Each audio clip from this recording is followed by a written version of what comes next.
मोहोळ तालुक्यातील अंकोली येथील स्वाती धनंजय पुजारी या करमाळ्यातील नातेवाईकांच्या लग्नासाठी आल्या होत्या. परत गावी जाताना त्यांनी गळ्यातील आणि कानातील सोन्याचे दागिने पर्समध्ये ठेवले होते. मात्र करमाळा बस स्थानकावर बसमध्ये चढत असताना अज्ञात चोरट्याने पर्समधील दागिने लंपास केले. या चोरीत राणीहार, मोठे गंठण, सोकर आणि कानातील झुबे असा सुमारे 10,05,000 रुपयांचा सोन्याचा ऐवज चोरीला गेला होता. एकूण मुद्देमालाची किंमत सुमारे 10,65,000 रुपये असल्याचे पोलिसांनी सांगितले. स्वाती पुजारी यांच्या फिर्यादीवरून करमाळा पोलिसांनी गुन्हा दाखल करत तांत्रिक विश्लेषण आणि सीसीटीव्ही फुटेजच्या आधारे तपास सुरू केला.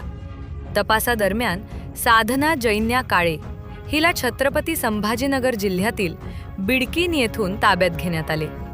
तिच्याकडून चोरीचे 6 तोळे 7 ग्रॅम वजनाचे सोन्याचे दागिने जप्त करण्यात आले. या प्रकरणात रावसाहेब उर्फ पप्पू पांडुरंग चव्हाण यालाही अटक करण्यात आली आहे.